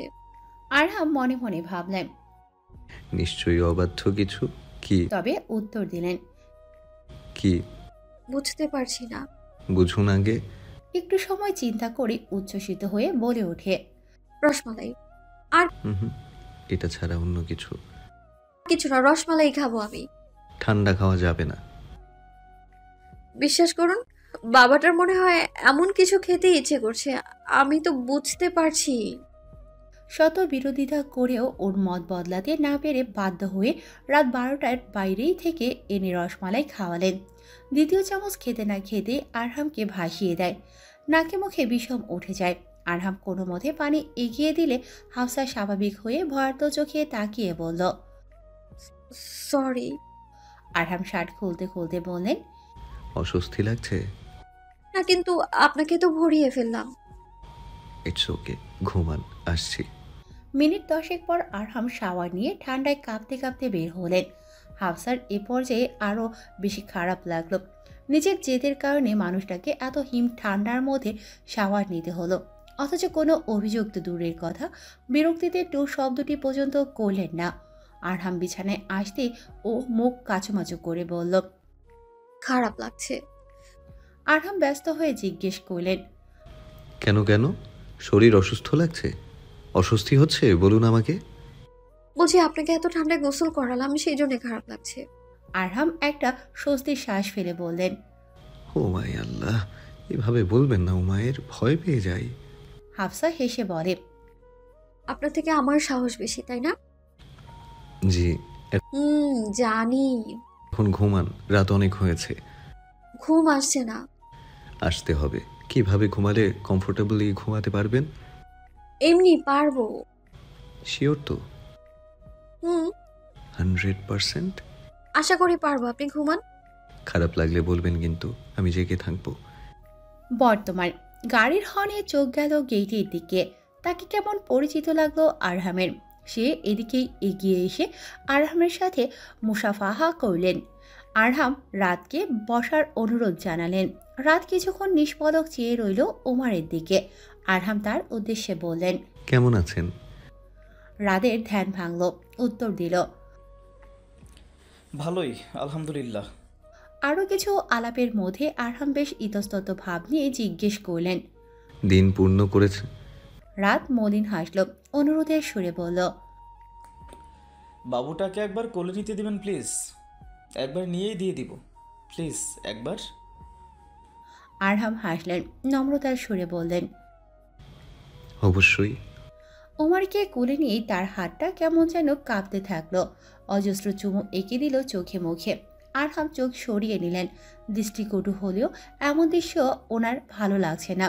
একটু আগেই ওমায়ের চুমু দিয়ে গেলেন আর দাঁতে দাঁত পিষে বিষয়টা কোনো মতে হজম করে নিলেন। রাত জিজ্ঞেস করল, নাম কি? উমার। মাশাল্লাহ, কার মতো হয়েছে? বুঝি না, সবাই বলে আমার মতো। হাফসার মতো হয়েছে। হাফসারও বাম গালে একটা তিল। আপনি কি করে জানলেন? রাত অপ্রস্তুত হয়ে পড়ে, কথা কাটাতে বলে, আপনার বাসার সবাই কেমন আছেন? আমাকে দেখে বুক পকেটে যে ছবিটা লুকিয়েছিলেন জেলে, ওটা উমারের ছবি, তাই না? না। আরহাম আর প্রশ্ন করলেন না। আরহামের এক মন বলে সেটা উমায়েরই ছবি, কিন্তু তিনি অস্বীকার করছেন। শেষ দীর্ঘ একটা স্পর্শ একই রাত ওমারকে দিয়ে দিল আরহামের কাছে। ঘড়ি দেখে বলল, ফুপা কোথায়? বাইরে গিয়েছেন। আমি বিদায় নিতে আসছিলাম। আগামী সপ্তাহে চলে যাব তুর্কিতে, দোয়া রাখবেন। ইনশাআল্লাহ। অতঃপর কিছুক্ষণ নীরব থেকে বললেন, একাই যাবেন? জি। জীবনে জড়াবেন না কাউকে? না। আফওয়ান, আপনার এমন একটা সিদ্ধান্তের জন্য আমি দায়ী, কিন্তু আপনার ভাগ্যে উনি ছিলেন না। এই ফয়সালা মেনে নিতেই হবে। একা থাকলে একাকিত্বে ভুগবেন। আল্লাহর উপর তাওয়াক্কুল রেখে দিন পূর্ণ করুন। আপনার একাকিত্ব ঘুঁচবে, আমিও শান্তি পাব। কারণ আমি চাই না আমার স্ত্রীকে নিয়ে আপনি ভাবুন, আড়ালে তাকে ভালোবাসুন। রাত মিনমিনিয়ে আফসোসের সুরে বলে, আমার ভাগ্যটা এত খারাপ। আসি, আল্লাহ হাফেজ। রাত চলে গেল। আরহামের উত্তপ্ত দৃষ্টি পড়ল তার উপর। বুকের ভেতর অশান্তি বেড়ে গেল। কোনোভাবে রাতের স্মৃতি থেকে হুমায়ুনের নামটা যদি মুছে যেত। ইস, কোনোভাবে। গাড়িতে উঠে রাত ঝাপসা হয়ে আসা চোখটা মুছে নিল। হাফসাকে এক পলক দেখেছে, এতেই তার বুকের ছটফটানি বেশ কমে গেছে। তার এক ভাষা ভাষা চেহারা দেখে হৃদয় তৃপ্ত। আগামী কয়েকদিন সে শান্তিমতো ঘুমোতে পারবে। হারানোর যন্ত্রণায় মাঝরাতে ছটফট করে উঠবে না। সামনের সফরটা প্রশান্তিদায়ক হবে। বাড়ির সীমানা পেরোতেই স্টিয়ারিং ছেড়ে কোণো দিয়ে চোখ গাল মুছে নিলেন। হৃদয়ে ভারী নিয়ে শুধু আড়ালেন, সবশেষে তুমি আমার হৃদয়ে থাকবে আর অন্যজনের ভাগ্যে। যুগের পর যুগ চলে যাবে, তবে তোমাকে না পাওয়ার আক্ষেপ আমার ফুরাবে না। রোমে এসে আরহাম জিজ্ঞেস করলেন, আম্মুর সাথে কথা বলেছেন? হুম। মাইমুনার সাথে? হাফসা উত্তর দিল, আমি ভালোবাসি আপনাকে। আরহাম জিজ্ঞেস করলেন, উমার ঘুমিয়েছে? বলেই চমকে হাফসার দিকে তাকালেন। একটু আগে কানে কি গেল? আরহাম দ্রুত এসে হাফসার হাত ধরে এক্সাইটমেন্ট নিয়ে জিজ্ঞেস করলেন, উমায়ের কিছু বলেছেন আমাকে একটু আগে? কিছু বলেছেন? হাফসা মাথা চাকিয়ে হ্যাঁ সম্মতি দিতেই আরহাম চমৎকার হাসলেন। বুকে হাত দিয়ে বললেন, হৃদস্পন্দন থেমে গেছে, আরেকবার বলে চালু করে দিন। হাফসা মাথা নেড়ে অসম্মতি জানালো। আরহাম খুব করে অনুরোধ করলেন, তবুও মুখ খুলল না। আরহাম ব্যর্থ হয়ে অসহায়ত্ব নিয়ে বললেন, আমি ভালো করে শুনতে চাইনি, আমি ভালো করে শুনতে পাইনি। আগে বুঝাতেন, প্রিপারেশন নিয়ে শুনতাম। হাফসা ওমরের অজুহাত দিয়ে চলে গেল। রুমে গিয়ে চেপে রাখা ভারী শ্বাসটা ছেড়ে ভাবল, আমি কি করে বলেছি আমিই জানি। এই শব্দটা কণ্ঠভেদ করতে 1 বছরেরও বেশি সময় নিল। বুকের ভেতর ড্রিম ড্রিম আওয়াজটা থামতে হয়তো 5-6 দিন লেগে যাবে। বিকেলবেলা বারান্দার শেষ প্রান্তে টুলে বসে আছে হাফসা। হালকা বাতাসে তার ওড়না দুলছে, হালকা রোদ্দুর সাথে বাতাস কনকনে শীত, আবহাওয়াটা চমৎকার। হাফসা বাইরে থেকে দৃষ্টি সরিয়ে হাতে চকচক করে ওঠা ব্যাসলাইটে তাকায়। আব্বুর উপহার, যেদিন এসেছিলেন তার পরের দিন দিয়েছিলেন।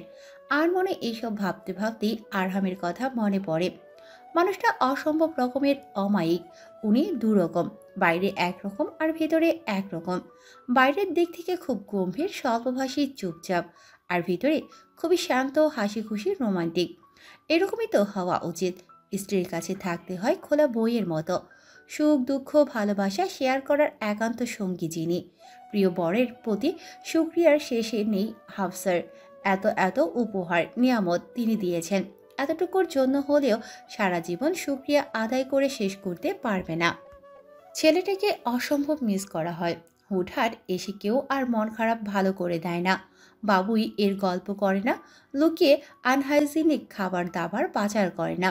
আরহামের বিষয় উঠলে লজ্জারাঙা মুখ দেখা হয় না।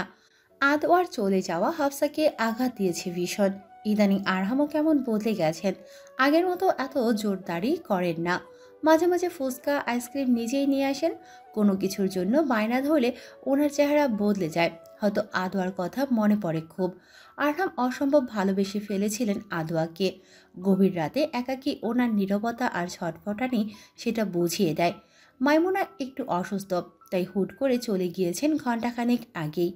একটু আগেই আম্মু আব্বুর সাথে কথা হলো হাফসার। ওমারকে না দেখে তাদের সময় যেন যাচ্ছেই না। কবে ফিরবে প্রশ্নের উত্তর দিতে দিতে একসময় বলতে বাধ্য হলো।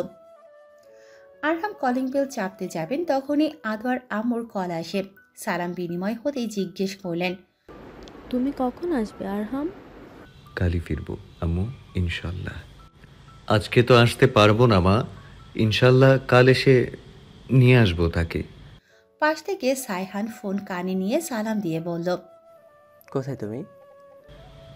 উমারের নানু বাড়ি থেকে ফিরেছি কাল। আমাকে নিলে না? আরহাম হেসে বললেন, তুমি কি একা থাকতে পারো? তোমার সাথে পারবো। শিওর?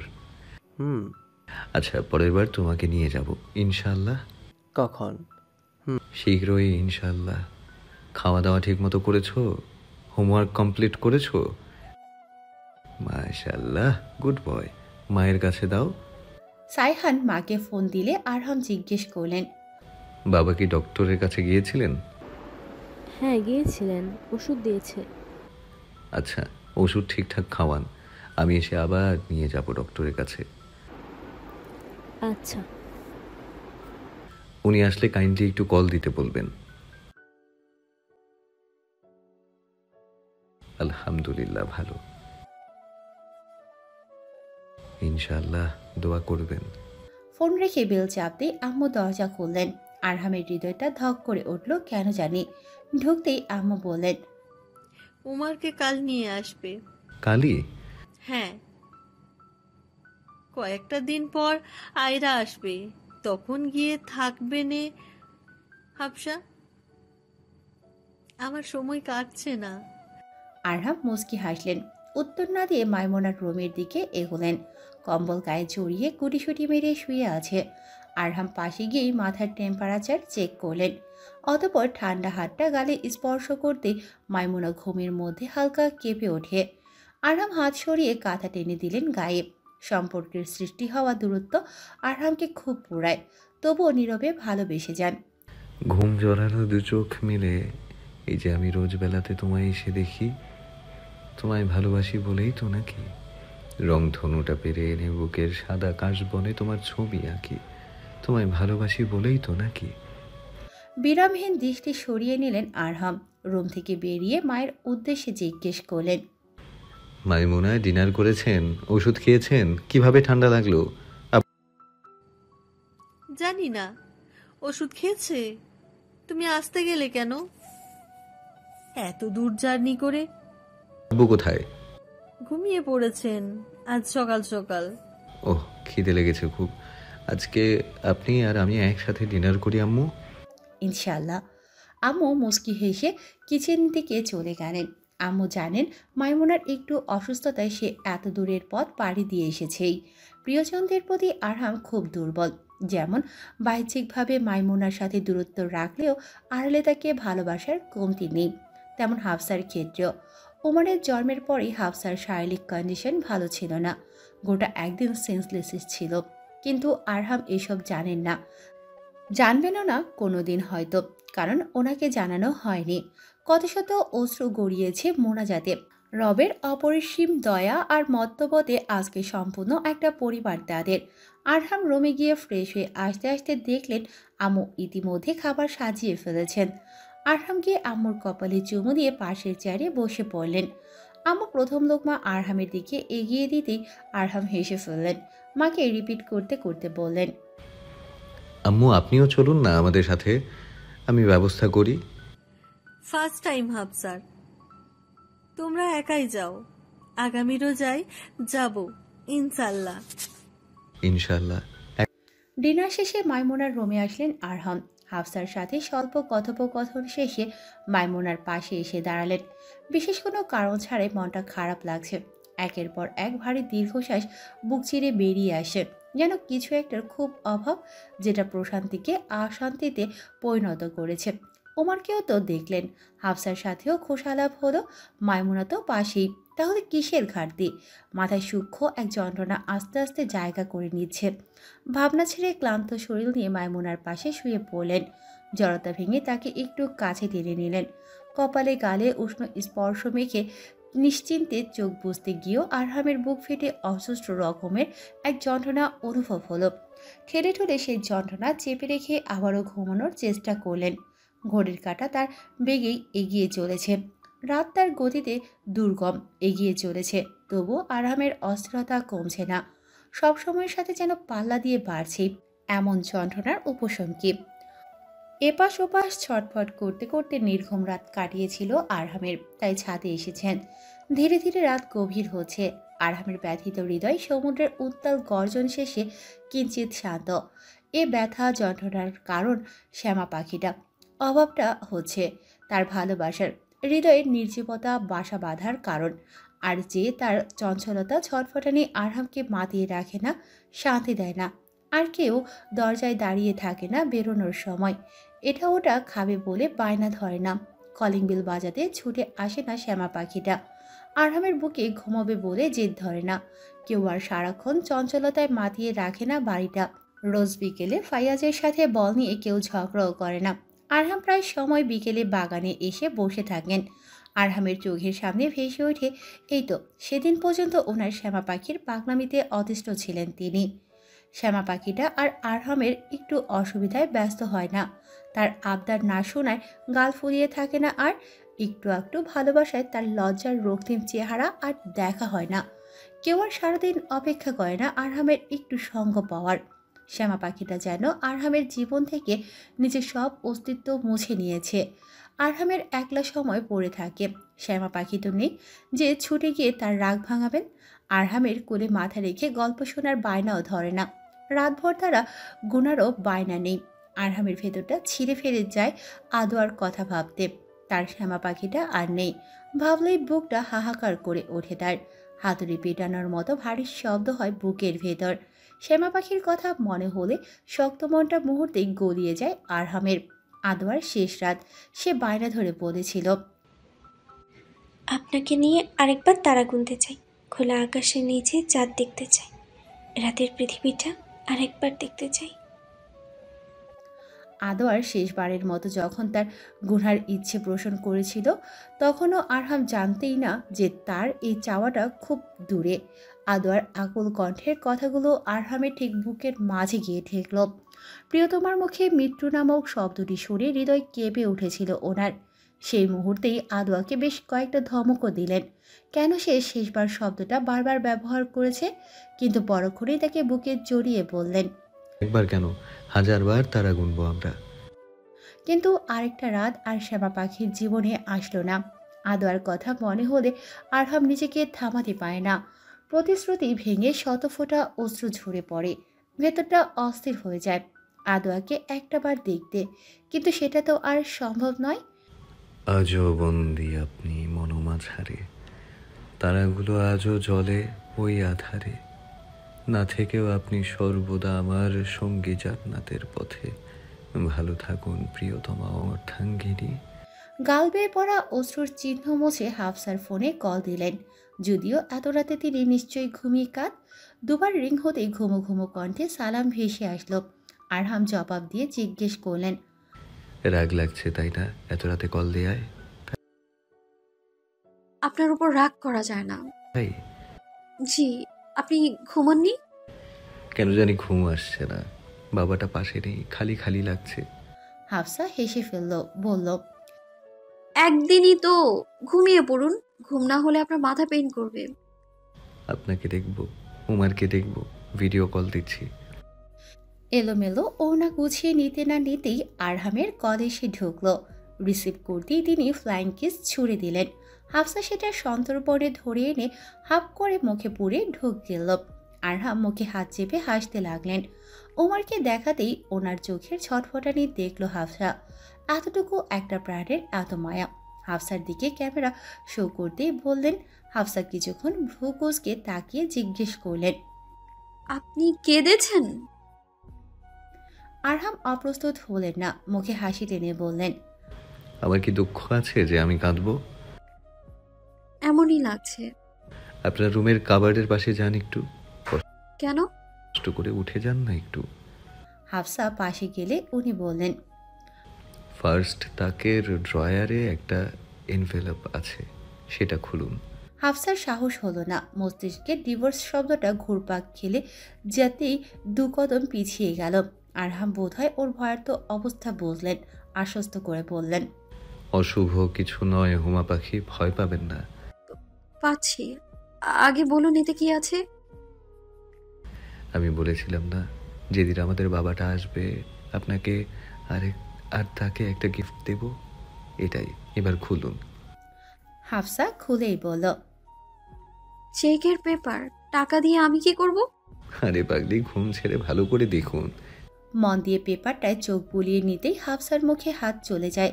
এক্সাইটমেন্টে জোরে বলে ওঠে, সত্যি? জি। আপনার সাথে সত্যি সত্যি স্বপ্নের ওই কালো কাবা ছোঁয়ার সৌভাগ্য হবে আমার? এটা শুধু চেষ্টা, আল্লাহ চাইলে সত্যি সৌভাগ্য হবে। আমার কি কোনো চাপ অপূর্ণ রাখতে দিবেন না?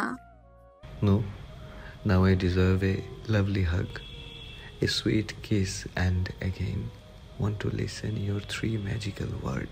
হাফসা খিলখিল করে হাসে আরহামের কথা শুনে। হাসির শব্দ আরহামের বুকে এসে বাজে খুব। ফোনের ও প্রান্তে থাকা মেয়েটার হাসি সচক্ষে দেখতে ইচ্ছে করে খুব। আলতো হাতে গানটা ছুঁয়ে দিতে ইচ্ছে করে, আর বলতে ইচ্ছে করে অসম্ভব ভালোবাসি হৃদয় হরণী। কেউ একজন জিজ্ঞেস করেছিলেন ওনাকে, মাইমুনা এত কিছু করলো, তাকে কোনো শাস্তি দেবে না? আর হাফসার এত ধৈর্যের বিনিময় দেবে না? আরহাম অনেকক্ষণ চুপ থেকেছিলেন, অতপর জবাব দিয়েছিলেন, উমায়েরকে বেশি ভালোবাসবো আমি। মাইমুনার জন্য এর চেয়ে ধারারও শাস্তি হতে পারে না, আর এটাই উমায়ের বিনিময়। কিছু কিছু জিনিস প্রিয় হলেও হারাতে হয়, কিছু কিছু জিনিস অপ্রিয় হলেও মানিয়ে নিতে হয়। নির্জনতায় আরহামের হালকা হাসিটা পরিষ্কার বোঝা গেল না, কিন্তু চোখের চিকচিক করা পানিটুকু বোঝা গেল। আরহাম মুচকি হেসে বুকের বাঁ পাশে হাত রেখে আওড়ালেন, আপনি আমার হৃদয়ে তুলে রাখা অতি যত্নে এক প্রজাপতি, শ্যামা পাখি। 3 তারাকে আটকে আছি আমি হৃদ মাঝারে ত্রিভুজের বাঁশ। বদলানো আর চলে যাওয়ার নিয়ম ভেঙে ফের দেখা হবে জান্নাতে, আমার আশ্বাস।